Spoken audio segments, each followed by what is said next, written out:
Hey everyone, welcome back to Corporate Decoder, the place where we uncover a company's secrets hidden within their official papers, just like a detective sifting through clues. And today we're looking at Performance Food Group Company and their latest 8K filing. This filing gives us a peek into their recent performance that they announced on the 4th of February 2026. Specifically for the fiscal quarter that ended on the 27th of December 2025. Before we dive into the nitty-gritty, if you appreciate getting straight insights from these corporate documents, make sure you are subscribed. We also have a Discord community linked in the description below where we discuss these filings and a lot more. Alright, so what is Performance Food Group, or PFG as they are sometimes known for short? They are a major player in the food distribution business. Think of them as the link between food producers and all sorts of places that serve food, like restaurants, schools, and hospitals.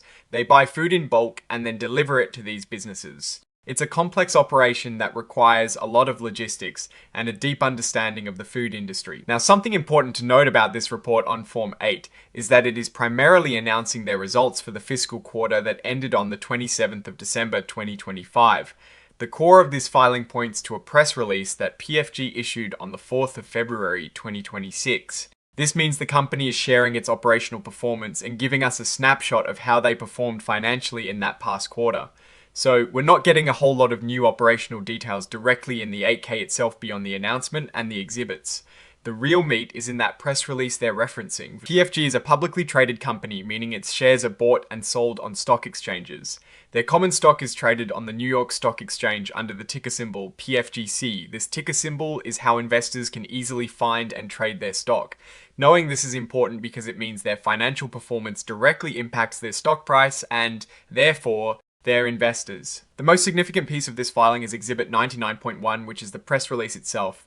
This document is where the company likely details its financial results, discusses its operational achievements, and perhaps outlines its outlook for the future. While the 8K filing is a regulatory requirement to announce such events, the press release is typically crafted to communicate these results to the public and the investment community in a more comprehensive and perhaps more favorable light. It is where we'd expect to find the key numbers and the company's narrative around them. Since this 8K is essentially pointing us to that press release for the financial details, our analysis needs to be based on what such a press release would typically contain and what it signals to us as viewers of Corporate Decoder. We generally see companies announce their revenue, their profits, and perhaps compare these figures to the same period in the previous year to show growth or decline. For a company like Performance Food Group, revenues are paramount. A strong showing here means they are successfully moving more food products through their distribution network, profits, or net income. Tell us how much money is left after all the costs of doing business are paid. When we look at a company like Performance Food Group, which operates in food services distribution, we are looking for consistency and growth. Are they gaining market share? Are they efficiently managing their costs? Especially critical ones like fuel and labor, which heavily impact logistics. Are they expanding into new markets or acquiring other companies to broaden their reach?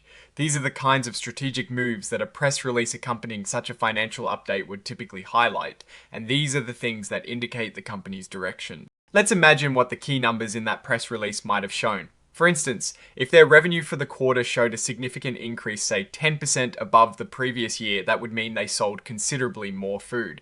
That is a really positive sign showing demand for their services is high, or that they've successfully onboarded new large clients. Conversely, if revenue was flat or declining, it might suggest they are facing increased competition, economic headwinds impacting their customers, or perhaps operational challenges. Profitability would be the next big area. A 5% increase in net income on top of revenue growth would be fantastic. It would suggest they are not only selling more, but also keeping more of each dollar earned. However, if profits decline despite revenue growth, that would be a red flag.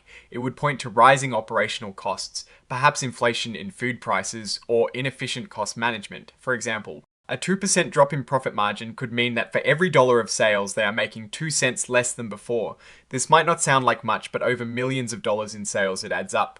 We also often see items like earnings per share or EPs. This is the portion of a company's profit allocated to each outstanding share of common stock. A rising EPS is generally viewed as a positive indicator of a company's profitability and its ability to generate value for shareholders.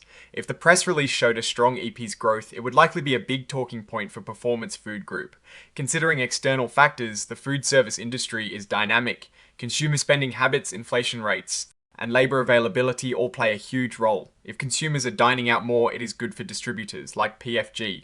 If the cost of everything from food ingredients to transportation is rising significantly, it puts pressure on their margins. Competitors are also a constant factor. Companies like Cisco or US Foods are always vying for contracts and market share, so any reported growth or decline by PFG needs to be seen in the context of what its rivals are likely experiencing. This filing doesn't provide that competitive comparison directly, but it is the backdrop against which we interpret PFG's numbers. Looking at these results more broadly, Performance Food Group, after reviewing their performance announcement from February 2026, would likely present a picture of a company navigating a complex but opportunities-filled market. Their strengths would lie in their established distribution network and their ability to serve a wide range of clients. Weaknesses might emerge if they haven't kept pace with technological advancements in logistics, or if they are heavily reliant on specific customer segments that are currently struggling. A notable risk for a company like this would be rising transportation costs, supply chain disruptions, similar to what we have seen in recent years, and the potential for labour shortages impacting their ability to deliver goods efficiently. On the other hand, opportunities could arise from strategic acquisitions that expand their product offerings or geographic reach, or from further penetrating growing sectors like healthcare or education food services. In conclusion, this Form 8K filing serves as an official notification from Performance Food Group Company that they have released their financial results. The real substance lies in the accompanying press release, which would detail revenue, profits, and other key financial metrics for the quarter ending December 2025. To truly assess their performance, we would need to scrutinize those numbers, comparing them to past periods, and considering the broader economic and competitive landscape.